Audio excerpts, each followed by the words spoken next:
Reincarnation ng businesswoman sa school. Kabanata 106. Ano? Pinatay niya ito. How dare she? Nairita ang matandang babae. Sa kanyang mga mata, dapat palaging ibaba ni Guman ang kanyang sarili sa kanyang harapan. Bakit hindi mo tawagan si Guching? Nagmungkahi si Lin Liwan. Nang marinig iyon, agad na tinawag ni Guchin Siyang si Guching. Nang makita ang tawag ni Guchin Siyang, alam ni Guching na dapat ay tinatawagan niya si Guman. Bagamat pinanindigan ni Guching si Guman, siya mismo ay hindi nagkaroon ng maraming argumento kay Guchin Siyang. Kaya sumagot siya. Bukod dito, gusto rin niyang malaman ang dahilan kung bakit tinawag ni Guchin Siyang si Guman. Gusto niyang maging handa. Guching, kasama mo ba si Guman? Sa sandaling sinagot ni Guching ang telepono, ibinuka ni Guchin Siyang ang kanyang bibig at sinabi sa isang hindi magiliw na tono. Hindi, sabi ni Guching. Tawagan si Guman, at tawagan niya ako, utos ni Guchin Siyang. Parang natatawa si Guching. Lagi nilang kinukuha sila bilang kanilang mga alipin, at inutusan silang gawin ang lahat na parang sila ay kanilang mga Panginoon. Sanay na si Guchin Siyang, ngunit galit si Guching. Nagtanong siya, para saan? It's none of your business. Sundin mo lang ang utos ko, sagot ni Guchin Siyang. Masasabi ko sa kanya na tumawag ka, ngunit hindi ko siya pipilitin na tawagan ka pabalik, sabi ni Guching, pagkatapos ay direktang ibinaba niya ang tawag sa galit. Pagkatapos ng pahinga, sinabi niya kay Guman, gusto kang makausap ng ating panganay na kapatid. Hindi ko akalain na may maganda siyang iniisip. Hindi ko siya kakausapin, sabi ni Guman. Ano man ang nangyari kay Guchin Siyang, wala itong kinalaman sa kanya. Maliban na lang kung naaksidente ang kanyang ina ay tutuperin niya ang kanyang tungkulin. Nainas na naman si Guchin Siyang, dahil ibinaba na siya ni Guching. Hindi siya makapaniwala na naglakas loob si Guching na gawin iyon. Ads by Pub Future. Sa tingin ko ay hindi ka tatawagan ni Guman. Bakit hindi natin siya puntahan bukas sa trabaho niya? Sabi ni Lin Liwan. Sumang-ayon si Guchin Siyang. Dahil hindi sinasagot ni Guman ang kanyang tawag, malamang na hindi niya ito tatawagan pabalik. Kung gayon, hanapin mo siya bukas. Sabi ni Guchin Siyang kay Lin Liwan. Sa V5 bar. Bandang 10:00 ng gabi, nakatanggap si Guning ng mensahe. Nakatingin siya. Ito ay mula kay Leng Xiaoteng, ngunit pinalitan niya ang kanyang pangalan sa The Large Iceberg. May malabong ngiti sa labi niya. Alam niyang gusto ni Leng Xiaoteng na ibalik ang baril, ngunit hindi niya binalak na ibalik ito sa kanya ng madali. Gusto niyang hayaan siyang magbayad nito. Ayaw niyang masaktan siya, pero gusto lang niyang magsaya. Binuksan niya ang mensahe. The Large Iceberg. Kailan ka libre bukas? Babawiin ko. Guning. Walang libre bukas. The Large Iceberg. Kung gayon kailan ka libre? Guning. Walang ideya. Matagal nang hindi nagpadala ng mensahe pabalik si Leng Xiaoteng. Bahagyang naasar si Guning. Galit ba siya? Naisip niya. Kung galit siya, napakadali niyang menas. Paano siya naging malamig? Hindi ba dapat maging palakaibigan siya at humingi pa ng baril sa kanya? Anong meron? Napansin ni Qin Yifan na nagte-text si Guning. Natuwa siya noong una, tapos biglang nalungkot. Nakaramdam ng pagkabalisa si Qin Yifan kahit papaano. Wala, sagot ni Guning. Inilapag niya ang kanyang telepono sa mesa, ngunit bahagyang hindi siya nasisiyahan. Ininom niya ang kalahati ng fruit wine, pagkatapos ay nagsalin siya ng isa pang baso nito. Nang makita iyon, bahagyang kumunat ang noo ni Qin Yifan.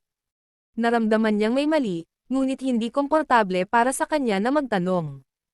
Ads by Pub Future. Sa totoo lang, hindi galit si Leng Xiaoteng. Hindi niya lang alam kung paano sasagutin. Hindi siya isang lalaking magaling makipag-chat. Sinabi ni Guning na wala siyang ideya, ano pa ang maaari niyang sabihin. Si Xu Jinchen, na nakaupo sa isang tabi, ay sumulyap kay Leng Xiaoteng, na nagte-text, paminsan-minsan. Napaka-curious niyang malaman kung nakikipag-text ba siya kay Guning, at kung ano ang pinag-uusapan nila. Gayunpaman, hindi siya naglakas loob na magtanong, o tumingin. Nakaramdam siya ng hindi komportable sa kanyang nag-aalab na kuryosidad. Binigyan siya ni Leng Xiaoteng ng malamig na tingin. Agad na umupo si Xu Jinchen sa likod. Pagkaraan ng mahabang panahon, muling nagpadala ng mensahe si Leng Xiaoteng. Kailan ka makakalae? Hindi ako magtatagal sa CTF. Nakita ni Guning ang isang bagong mensahe na papasok. Nakita din ito ni Qin Yifan, ngunit nakita lang niya ang pangalan ng nagpadala ay, The Large Iceberg. Sino ang, The Large Iceberg? Parang palayaw ng lalaki. Kinuha ni Guning ang kanyang telepono at nag-click dito para buksan. Bagamat may balak siyang guluhin siya, ayaw niyang lumayo pa. It was her fault after all. Bukod dito, maganda ang impresyon niya sa mga opisyal ng militar, o hinahangaan niya sila. Kahit malamig si Leng Xiaoteng, napakagwapo niya, na nag-iwan din ng magandang impresyon kay Guning. She then texted, Monday. Bilhan mo ako ng masarap na pagkain bago kunin ang baril. Natanggap ni Leng Xiaoteng ang mensahe. Nang walang karagdagang pag-iisip, nagpadala siya ng isang positibong sagot pabalik. Ang baril ang pinakamahalagang bagay sa kanyang mga mata. Pagkatapos noon, muling natuwa si Guning. Si Qin Yifan ay nakaramdam ng labis na pagkamausisa ngunit kasabay nito ay kinakabahan. Hindi niya alam kung ano ang pinag-usapan ni Guning sa lalaki, ngunit tila isang mag-boyfriend at girlfriend na nagkabalikan pagkatapos ng pagtatalo. Hindi pa rin lubos na alam ni Qin Yifan kung nahulog ba siya kay Guning kaya hindi siya nagsalita. Xiaoteng, hindi pa kita nakikitang may hawak ng telepono at nagpapadala ng mga mensahe sa lahat ng oras. Sinong cat-ext mo? Hindi maiwasang magtanong ni Xu Jinchen. Gusto niyang malaman kung si Guning iyon. Isang tao, sagot ni Leng Xiaoteng. Ang pangunahing pag-upload ng kabanatang ito ay nangyari sa N0V3LB1N. Hindi nakaimik si Xu Jinchen. Isang tao. Siyempre alam niyang tao iyon. Ang punto ay kung sino ang tao. Kung gayon, sino ang tao? Sinubukan muli ni Xu Jinchen. Bakit kailangan mong malaman? Hindi pinansin ni Leng Xiaoteng si Xu Jinchen na tumayo at naglakad papunta sa hagdan. Kinagat ni Xu Jinchen ang kanyang mga ngipin sa galit. Napakahirap malaman ang tungkol sa maliit na sikreto ni Leng Xiaoteng. Bigla na lang, isang ideya ang bumungad kay Xu Jinchen. Sabi niya, Nako, nakasalubong ko si Guning habang tumatakbo kaninang umaga. Nakakatawa siya. Parang may gusto ako sa kanya. Nang marinig iyon, huminto saglit si Leng Xiaoteng, ngunit saglit lang. Tapos umalis na siya nang walang sinasabi. Bagamat hindi nakikita ni Xu Jinchen ang mukha ni Leng Xiaoteng. Inakala niya na tiyak na may nangyayari sa pagitan nila ni Guning. Dahil tumigil siya saglit. Si Guning at ang kanyang mga kaibigan ay hindi nagtagal sa bar. Alas 11 ng gabi natapos ang aktibidad nila sa bar. Gayunpaman, 11 PM ay eksaktong nagsimula ang nightlife, kaya iminungkahi ni Chu Pihan na magkaroon ng merienda sa gabi. May alam siyang lugar na may masarap na inihaw na isda. Hinangaan ni Guning ang pambihirang kakayahan ni Chu Pihan sa pag-inom. Nagawa pa niyang manatiling malinaw pagkatapos niyang uminom ng labis. Medyo nahihilo lang siya, pero malinaw pa rin ang kanyang pag-iisip. Dahil hindi pa masyadong late ang 11 PM, at hindi naging madali para sa kanila ang magtipon, pumayag silang lahat na pumunta. Sumakay sila ng taxi papunta sa kainan ng roasted fish. Hindi naman kalayuan, kaya nakarating na sila makalipas ang ilang minuto. Wala silang ideya kung ang inihaw na isda dito ay talagang kasing sarap ng sinabi ni Chu Peihan, ngunit ang kainan ay tila sikat na sikat. Ang inihaw na isda ay dapat na mabuti. Ang kainan ay sobrang sikip ng mga tao at mga mesa sa loob at labas. Mayroong ilang mga kumakain sa paligid, ngunit walang sino man ang mas masikip kaysa sa isang ito. Habang papunta sila rito, tumawag na si Chu Peihan para magpareserba ng mesa. Kung hindi lang sila sinuwerte, wala silang maupuan na lamesa. Malapit sa pinto sa labas ang mesa nila. Makalipas ang kalahating oras, nasa mesa na ang inihaw na isda. Katulad ng sinabi ni Chu Peihan, napakasarap ng amoy ng inihaw na isda. Habang kumakain sila ng night snack, lahat maliban kina Guning at Yu Meixi ay patuloy na umiinom. Nang makitang lahat ay nananatiling malinaw, ayaw silang pigilan ni Guning sa pag-inom kung sakaling magalit sila. Ningning, pwede bang samahan mo ako sa washroom? Tahimik na tanong ni Yu Meixi kay Guning. Mga ad ng Pub Future. Oo naman, sagot ni Guning. Tumayo siya at naglakad patungo sa washroom kasama si Yu Meixi. Paglabas nila, dahil medyo madulas ang sahig, aksidenteng nadulas si Yu Meixi. Nabangga niya ang isang lalaki, at nahulog sa lupa ang basong hawak ng lalaki. Sorry, I'm so sorry, agad na humingi ng tawad si Yu Meixi, ngunit halatang hindi nasisiyahan ang lalaki. Malakas niyang sinumpaan si Yu Meixi, may mga mata ka ba? Ang sigaw niya ay nakapukaw ng atensyon ng mga tao sa kainan. Gayunpaman, sa sumunod na segundo, napansin ng lalaki ang magagandang mukha ni Yu Meixi at Guning. Sabay-sabay niyang binago ang kanyang ugali, nakikiliti at nanliligaw. Hoy, beauty, halika at uminom ka sa amin. Pagkatapos ay patatawarin kita. Halika. Nag-echo ang ibang lalaki sa paligid ng iisang table. Hindi kami umiinom, pero pwede kitang bilhan ng isang kahon ng inumin. Paano kung ganoon? Ayaw ni Guning na magdulot ng karagdagang gulo, at nagplanong magbayad ng pera para dito. Wow! Napakagandang kagandahan. Hindi kami nagkukulang sa inumin. We want girls, pagtanggi ng lalaki. Eksakto, wala kaming pakialam sa mga inumin. Kayang-kaya natin ito.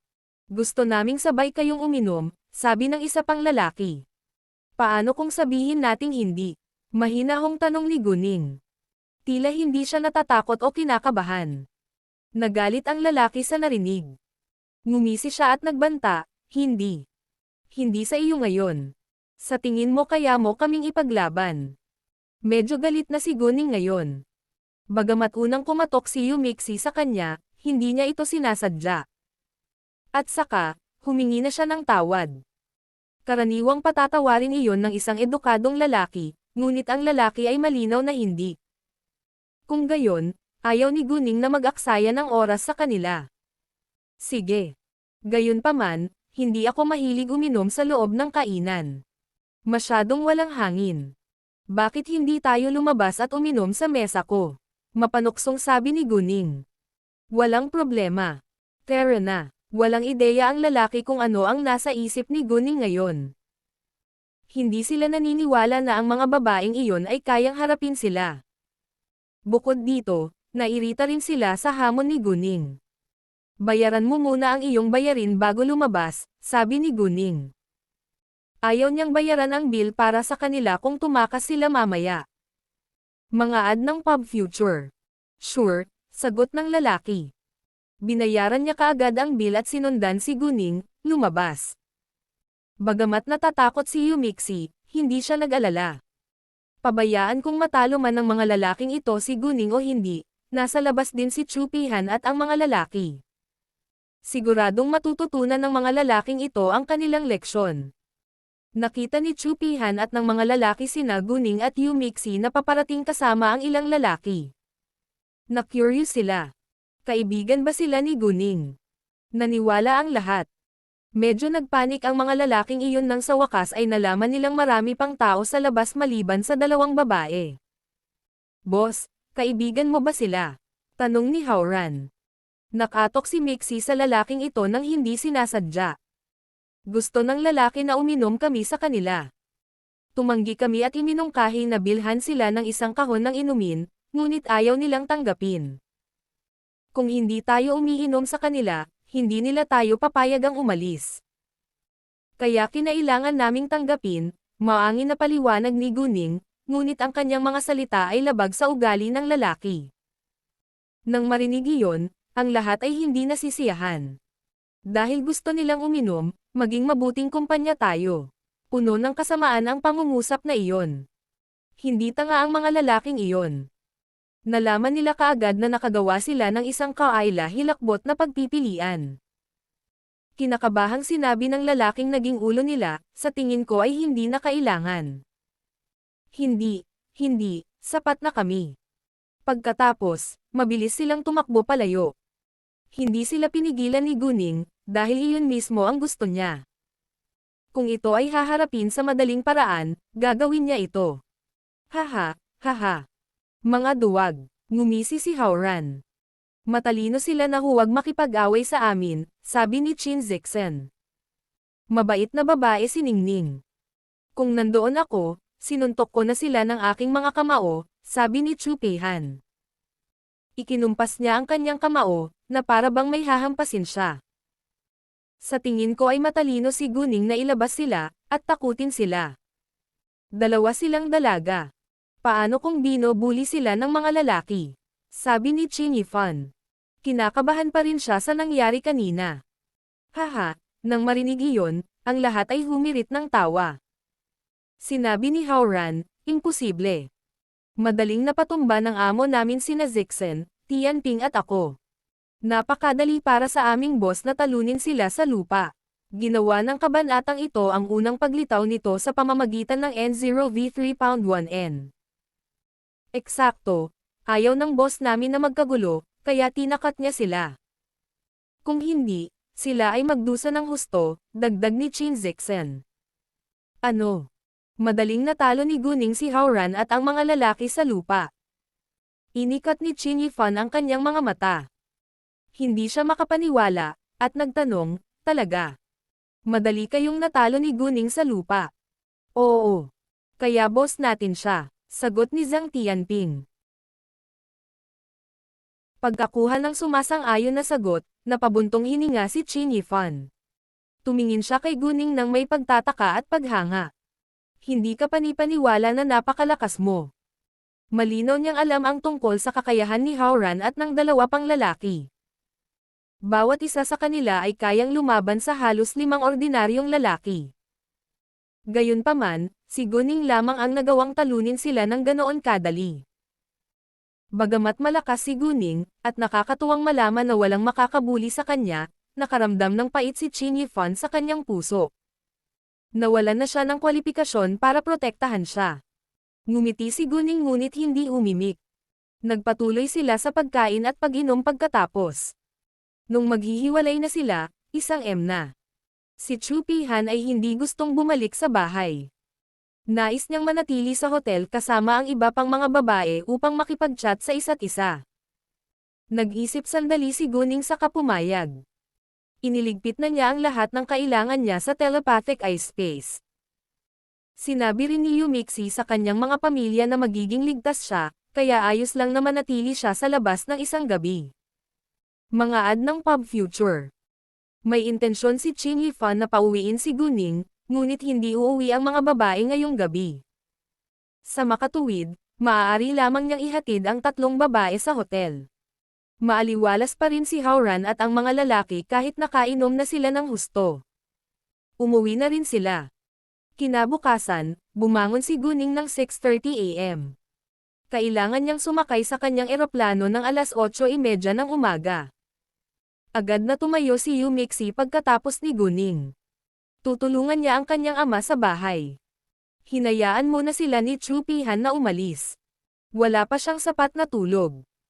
Kaya mas maagang umalis sina Guning at Yumixi. Sa kanyang pagpunta sa airport, tinawagan ni Guning si Zhou Zhenghong at sinabi sa kanya ang oras na siya ay lalapag. Bandang 6:40 AM, nakauwi si Yumixi. Ang kanyang pamilya ay nagpatakbo ng isang maliit na breakfast stand. Tuloy-tuloy ang mga taong dumarating para mag-almusal noong mga oras na iyon. Nang makitang abala ang kanyang ama, agad na umakyat si Yumixi at tinulungan siya. Ang ama ni Yumixi ay nasa unang bahagi pa lamang ng 40 taon, ngunit dahil sa mga taon ng pagtatrabaho, siya ay tila isang 50 taong gulang na lalaki. Zixi, bakit ang aga mo umuwi? Tanong ng kanyang ama. Ang ama ni Yumixi ay umaasa na si Yumixi ay maaaring makipagkaibigan at makihalubilo sa kanila kung minsan. Ayaw niyang makitang pinag-aaralan o tinutulungan lang siya ng kanyang anak buong araw sa bahay. Kung walang magandang network, hindi siya makakagawa ng anumang pagbabago sa hinaharap. Dumating si Guning sa airport ng CTG sa 9:40 AM. Naghihintay na si Jo Jenghong sa kanya sa labasan. Nang makita si Guning, lumiwanag ang mga mata ni Jo Jenghong na parang nakakita ng ginto. Sa mga mata ni Jo Jenghong, si Guning ang ginto. Hindi, mas mahalaga siya kaysa ginto. Higit pa sa pera ang dinala sa kanya ni Guning. Siya ang nakahanap ng kanyang talento. Iniligtas siya ni Guning mula sa desperasyon, at tinulungan siyang mamuhay ng isang makabuluhang buhay. Iginagalang niya si Guning mula sa kanyang puso. Agad na lumapit sa kanya si Jo Jenghong na may init. Boss, ikinagagalak kitang makitang muli. Hi, Tio Joe, ikinagagalak kitang makita. Sana hindi mo na ako hinintay ng matagal, sabi ni Guning. Mga ad ng Pub Future. Hindi, hinintay lang kita mga 10 minuto, maangin na sabi ni Jo Jenghong. Sa totoo lang, halos 1 oras na niyang hinihintay si Guning, ngunit wala iyon para sa kanya. Alam ni Guning na nagsabi siya ng puting kasinungalingan. Hindi rin niya gustong saktan ang damdamin nito, kaya hindi na siya nagsalita pa, ngunit sinundan si Jo Jenghong sa parking lot. Bumili si Jo Jenghong ng isang Mercedes-Benz. Ito ay kapareho ng kay Jiangsu at humigit kumulang 500,000 yuan. Gustong-gusto ng nakatatandang henerasyon ang Mercedes-Benz. Bagamat binigyan siya ni Guning ng 1,000,000 yuan na budget. Ayaw ni Jo Jenghong na gumastos ng ganoon kalaking pera sa isang kotse, kaya bumili lamang siya ng kotse sa presyong humigit kumulang 500,000 yuan. Gayunpaman, ang presyo ay hindi rin mababa. Maraming tao na may daan-daang milyon ang kayamanan ang magdadala ng kotse sa parehong presyo. Nang magmaneho sila palabas ng airport, nagulat si Jo Jenghong kay Guning, "Boss, nabisita ko na ang kalye ng Stone Gambling. Maraming mga tindahan ang nag-cut out ng jade noong nakaraang linggo, kaya napakaganda ng kanilang mga benta ngayon, lalo na ang napuntahan namin. Kaya't ang lahat ng mga tindahan ay nakakuha ng bagong batch ng mga hilaw na materyales sa nakalipas na ilang araw. Napakagaling. Punta muna tayo sa supermarket. Kailangan kong magbago. Pagkatapos ay maaari tayong kumain bago magtungo sa Antaegang pamilihan," sabi ni Guning. "Oo naman, boss," sagot ni Jo Jenghong. Then he added, "Boss, pinirmahan na ang kontrata ng tindahan. Ito ay under renovation ngayon. Ang planta ng pagpoproseso ay handa na sa seguridad at mga hakbang laban sa pagnanakaw. Ang mga kagamitan, mga taga-disenyo at mga tagapag-ukit ay nasa lugar din. Sila ay gagawa ng mga alahas sa malaking bilang. At imposibleng gawin ang lahat sa pamamagitan ng kamay, kaya kailangan nila ng mga makina. Ang presyo ng mga alahas na ginawa ng mga makina ay mas mababa kaysa sa presyo ng mga alahas na ginawa ng kamay." Ang inaugural na pag-upload ng kabanatang ito ay naganap sa pamamagitan ng N0V3LB1N. Pinlano ni Guning na gumamit ng mga makina para magukit ng medium level na jade, habang ang high level at top level na jade ay uukit sa pamamagitan ng kamay. Sa pagkakataong iyon, masusulit nila ang high level at top level na jade. Malaki. Hayaan ang mga designer na makilala ang mga carver sa processing plant ngayong hapon. Magsisimula na tayong tumakbo bukas. Kailangan nating maghanda ng sapat na mga produkto bago tayo magbukas ng tindahan, sabi ni Guning. "Oo naman," sagot ni Jo Jenghong. "Oh, oo nga pala, pwede mo bang sabihin sa akin ang tungkol sa sama ng loob mo at ni Xiaoping?" tanong ni Guning. Alam niyang nagdaragdag siya ng insulto sa pinsala, ngunit kung hindi niya alam kung ano ang nangyari, hindi niya ito matutulungan ng maayos. Sa katunayan, nang marinig ang pangalan ni Xiaoping, si Jo Jenghong ay agad na nagsuot ng hindi magandang mukha na puno ng puot, ngunit sinubukan niyang pigilan ang kanyang galit. Hindi niya sinisisi si Guning sa pag-uungkat nito. Dahil nagtanong si Guning, ayaw niyang magtago. Pagkatapos niyang pakalmeyan ang sarili ay ibinuka niya ang kanyang bibig. "Isinilang kami ni Xiaoping sa iisang lugar. Bata pa lang kami magkakilala na kami. Gayunpaman, hindi kami nagkakasundo. Maraming mga bata ang napupuot sa akin sa aming nayon dahil ako ang batang lalaki na laging pinupuri ng iba. Labis na kinasusuklaman ako ni Xiaoping. Nakahanap pa siya ng makakatalo sa akin. Pagkatapos, pumasok ako sa universidad, habang siya ay bumagsak sa pagsusulit. Nagtrabaho siya pagkatapos, at hindi kami nagkita ng kahit 10 taon. Nagkita ulit kami mga 10 years ago. Noon, medyo kumikita na ang kumpanya ko, habang siya ay nabubuhay pa sa kahirapan. Humingi siya ng tulong sa akin. Pumayag ako nang hindi na nag-iisip pa. Siya ay matalino, ngunit hindi tapat. Laging may nawawalang alahas sa tindahan ko. Nalaman kong siya pala ang magnanakaw sa huli, kaya tinanggal ko siya. Pagkatapos noon, umalis siya sa CTG. Wala akong ideya kung saan siya pupunta. A year ago, bumalik siya. Hinanap niya ako at binilhan niya ako ng pagkain. Humingi pa siya ng tawad sa akin tungkol sa masamang ugali niya noon. Kahit na ayaw kong magkaroon ng close relationship sa kanya, we keep in touch. Makalipas ang kalahating taon. Naging maayos naman kami. Pero lumayo pa rin ako sa kanya.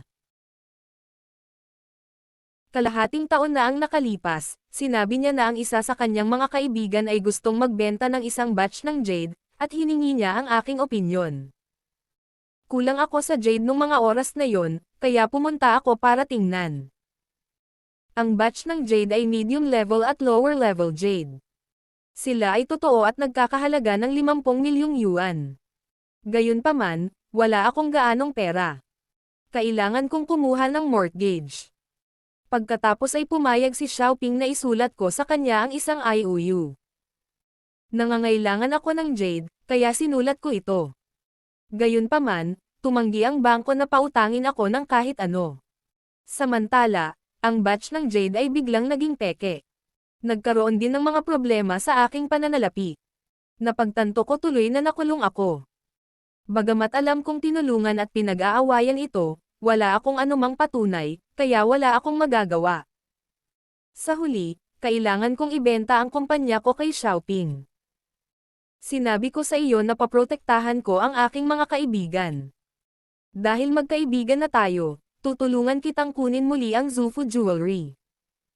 Kung ayaw mo na ng tatak, maaari naming sirain ito, sabi ni Guning. Nang marinig iyon, nakaramdam ng malalim si Zhou Zhenghong. Nagpapasalamat siya, "Boss, maraming salamat." Naniwala siya kay Guning. Humigit kumulang 40 minuto bago makarating sa downtown shopping mall mula sa airport. Tanghalian na noon, kaya sinabihan ni Guning si Zhou Zhenghong na mag-order ng pagkain sa food court, habang siya ay nagpalit muna. Nagplano silang kumain bago pumunta sa Antaygang Palengke. Bumili si Guning ng isang set ng nakaistilong damit na pambabae. Nakasuot siya ng itim na damit na may itim na medyas at isang beige woolen coat. Nagsuot din siya ng isang pares ng itim na high heel na sapatos at tila mas kaakit-akit at namumukod-tangi. Pagkatapos ay nagpunta siya para kumuha ng bagong kulot na hairstyle na may pinong makeup. Ads by Pub Future. Mukha na siyang mature at charming na babae. Ibang-iba siya sa babaeng estudyante noon. Sa makatuwid, nang itulak ni Guning ang pinto ng pribadong silid at pumasok, hindi siya nakilala ni Zhou Zhenghong. Sabi niya, "Miss, pasensya na baka maling kwarto ang pinasok mo." Haha, hindi napigilan ni Guning na matawa.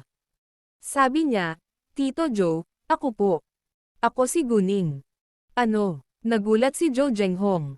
Ipinaliwanag niya kalaunan, "Boss, hindi kita makilala ngayon. Yun naman talaga ang gusto ko.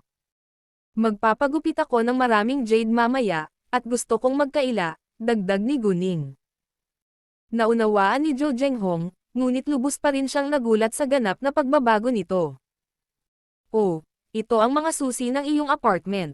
Si Zhou Zhenghong ay naglabas ng isang string ng mga susi, iniabot ito kay Guning. Pagkatapos ay sinabi niya kay Guning ang lokasyon ng apartment. Pumunta sila sa Antaygang Palengke pagkatapos kumain. Kasabay nito, Tinawagan ni Lin Liwan si Guman pagkatapos ng kanyang tanghalian, ngunit hindi sumagot si Guman. Bagamat alam ni Lin Liwan na iyon ang magiging resulta, naiirito pa rin siya. Dumiretso siya sa pabrika kung saan nagtrabaho si Guman. Gayunpaman, pagdating niya sa pabrika, nagulat siya sa katotohanang huminto na si Guman sa kanyang trabaho. Si Guman ay huminto sa kanyang trabaho. Nasaan na siya ngayon? Mahirap para kay Guman, na isang nasa katanghaliang gulang na babae na walang akademikong degree, na makahanap ng bagong trabaho. Novel si Bein ang nag-host ng premiere release ng chapter na ito. Agad na tinawagan ni Lin Liwan si Gu Qinxiang at sinabi sa kanya na huminto si Guman. Si Gu Qinxiang ay namangha din. Pagkaraan ng ilang sandali, sinabihan niya si Lin Liwan na maghintay sa lumang bahay ngayong hapon. Hindi alam ni Gu Qinxiang na si Guman at ang kanyang anak na babae ay pinalayas na sa lumang bahay. Si Lin Liwan ay natigilan sa isang segundo. Pagkatapos ay sinabi niya kay Gu Qinxiang ang nangyari. Ads by Pub Future. Nang marinig iyon, nagalit si Gu Qinxiang. Galit siya na si Guman at ang kanyang anak na babae ay nangahas na manindigan laban sa kanyang pamilya. Tawagan si Gu Qing at tanungin siya kung nasaan si Guman, sabi ni Gu Qinxiang. Pagkatapos, tinawagan ni Lin Liwan si Gu Qing. Sa simula, sinagot ni Gu Qing ang kanyang telepono, ngunit ayaw niyang sabihin kay Lin Liwan ang anumang bagay tungkol kay Guman, kaya tinawag siya ni Lin Liwan ng maraming beses. Nagsimulang makaramdam ng inis si Gu Qing, at tumanggi siyang sagutin muli ang mga tawag sa telepono ni Lin Liwan. Si Lin Liwan ay pinalubhan ng mahabang panahon. Sinubukan niyang tawagan si Jiang Shu, ngunit ganoon din ang ginawa ni Jiang Shu. Hindi niya sinabi kay Lin Liwan ang kahit ano noong una, pagkatapos ay hindi pinansin ang kanyang mga tawag ng direkta. Tunay na abala si Jiang Shu pagkatapos ng lahat. Sa mga araw na ito, abala si Jiang Shu sa pagdedekorasyon ng tindahan.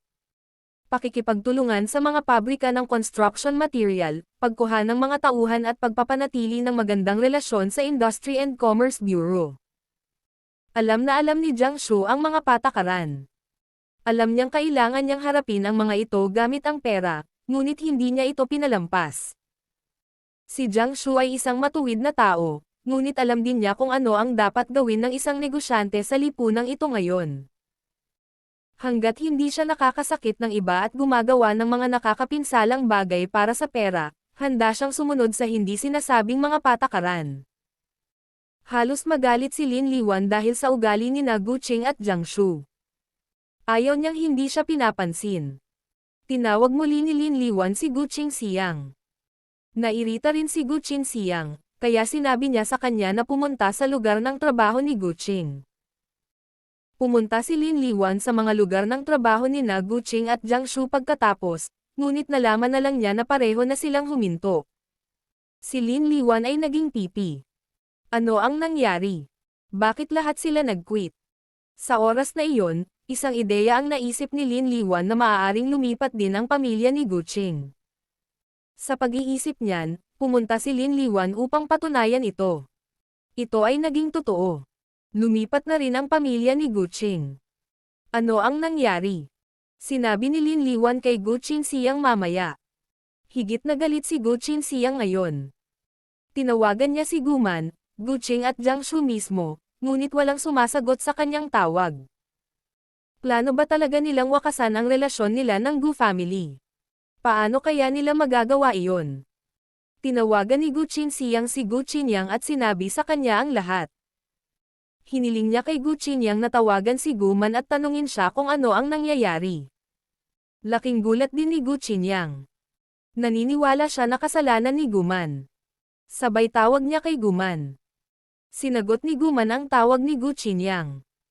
Bagamat alam niyang si Gu Qinxiang ang nasa likod nito, ayaw niyang mairita si Gu Qinyang sa ngayon.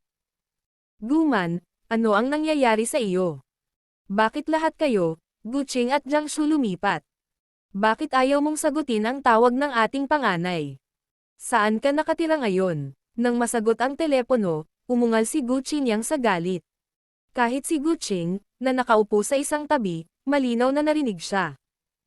Nakaramdam ng hinanakit at parang umiiyak si Guman. Kinuha ni Guching ang telepono ni Guman. Galit na umungol siya pabalik, isipin mo ang ugali mo. Bakit may sasabihin kami sa iyo? Ito ay wala sa iyong negosyo. Iwanan mo kami. Reincarnation ng businesswoman sa school Kabanata 110. Lahat ng ginawa mo ay sisihin kami. Ano ba talaga ang nagawa nating mali?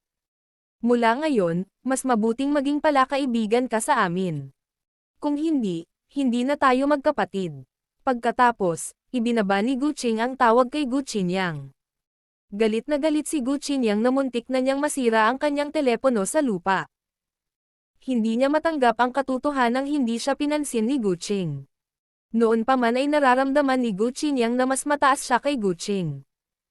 Hindi niya napagtanto na siya ang mali. Bagamat sila ay magkapatid, wala silang karapatang makisali sa mga personal na gawain ni Guman at Guching. Gayunpaman, naisip nila na sila ay mas mayaman kaysa sa kanilang mga kapatid na babae, kaya naniniwala sila na sila ay likas na may karapatang kontrolin ang kanilang mga kapatid na babae.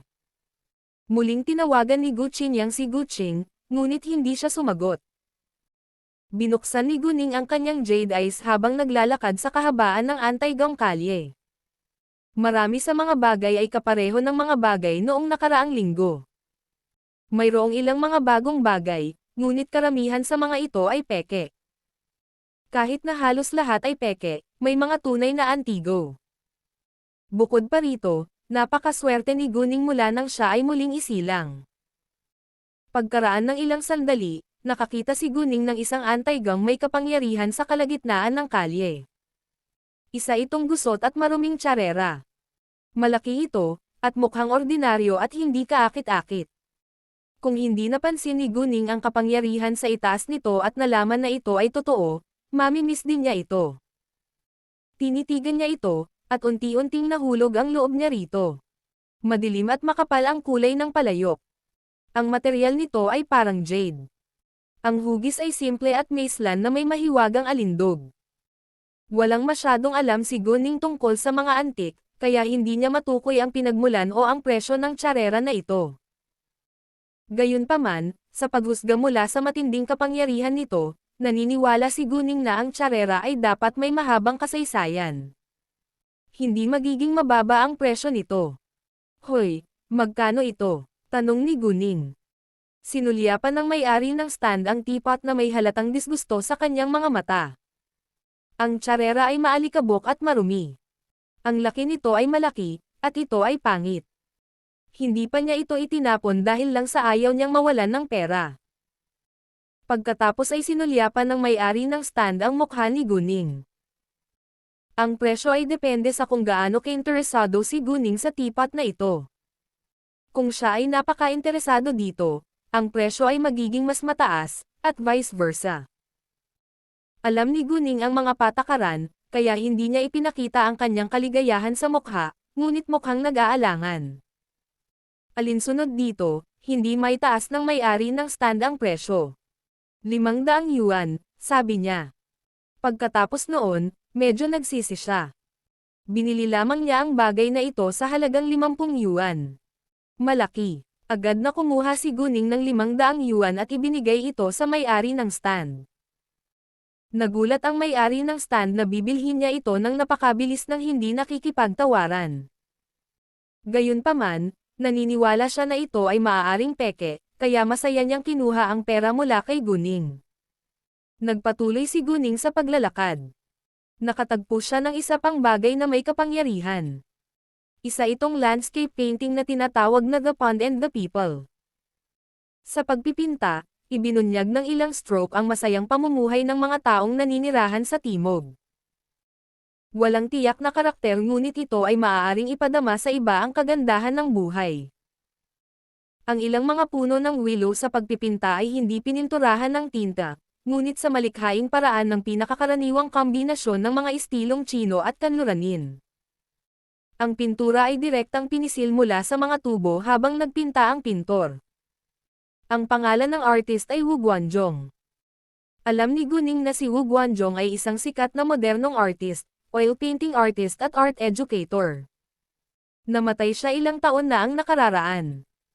Sa kanyang huling buhay, ang kanyang ama na si Tang Zhenhua ay nagmamay-ari ng isang painting na tinatawag na The Snow of Peking. Nagkakahalaga ito ng 4 na milyong yuan sa auction. Sa makatuwid, itong The Pond and the People. Ang landscape painting ay nagkakahalaga din ng ilang milyon. Mas mahal ito kaysa sa The Snow of Peking. Binili ni Guning ang painting sa halagang 1,000 yuan. Ang lahat ay naniniwala na ito ay Peking, dahil ito ay ibinebenta sa isang stand. Kung alam lang ng may-ari ng stand na authentic ito, ibinenta na niya ito sa isang art lover mismo at kumita mula rito. Ang debut release ay nangyari sa N0V3 Pauiin.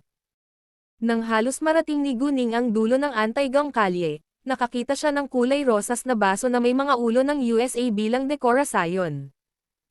Hindi pa rin niya alam ang pinagmulan at ang presyo ng pink na basong ito, ngunit binili niya ito dahil may kapangyarihan ito. Naisip ni Guning sa kanyang sarili na kailangan niyang magbasa ng higit pang mga libro tungkol sa mga antik.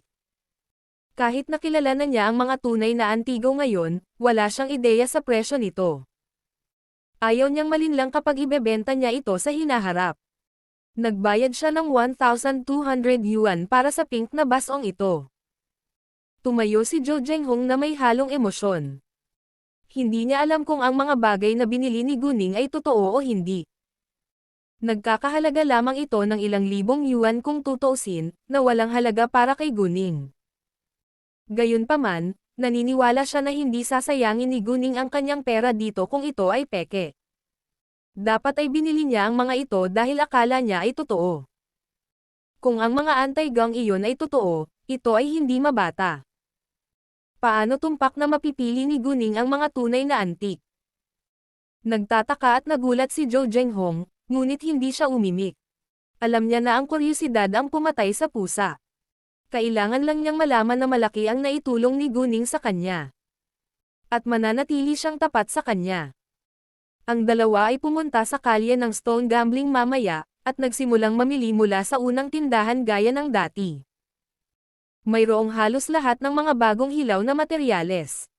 Ang bilang ng mga hilaw na materyales na may jade sa loob ay hilig din. Sa unang tindahan, nakahanap na si Guning ng 2 hilaw na materyales na may mataas na antas ng jade, at 4 na hilaw na materyales na may medium-high level na jade. Ang kanilang mga sukat ay iba-iba mula sa isang mansanas hanggang sa isang football. May iba pang hilaw na materyales na may mababang antas ng jade sa loob. Gayunpaman, hindi ito binili ni Guning, hindi dahil hindi niya gusto ang jade, ngunit dahil gusto niyang mag-ipon ng ilan para sa ibang mga customer. Wala siyang balak na putulin ang mga hilaw na materyales dito, kaya hindi siya bumili ng anumang basurang hilaw na materyales upang itago ang kanyang pag-uugali. Bumili si Guning ng 7 hilaw na materyales sa huli. Nagpunta siya sa ibang mga tindahan mamaya, at bumili ng 4 hanggang 6 na hilaw na materyales na may mataas na antas ng jade sa bawat tindahan. Ngayon ay mayroon na siyang 28 hilaw na materyales sa mga kamay. Bagaman sila ay halos maliit, sila ay nagkakahalaga ng isang kapalaran. Tumimbang sila ng 336 pounds, at nagkakahalaga ng halos 1 bilyong yuan man lang. Masyado silang mabigat para magpaikot-ikot sa isang kariton. Gayunpaman, dahil narito si Zhou Zhenghong, hindi maginhawa para kay Guning na ilagay silang lahat sa telepathic eye space. Bagamat maiimbak ng customer ang mga hilaw na materyales sa tindahan, ayaw ni Guning na gawin iyon, dahil malinaw na alam niya na lahat ng kanyang hilaw na materyales ay may jade sa loob. Maaari lamang niyang iwan ang mga ito sa kotse at hayaan si Zhou Zhenghong na bantayan sila. At patuloy siyang bibili ng ilan sa kalye ng sugal na bato. Sa pagkakataong ito, siya ay magpuputol ng jade at magbebenta ng ilan upang mangolekta ng pera.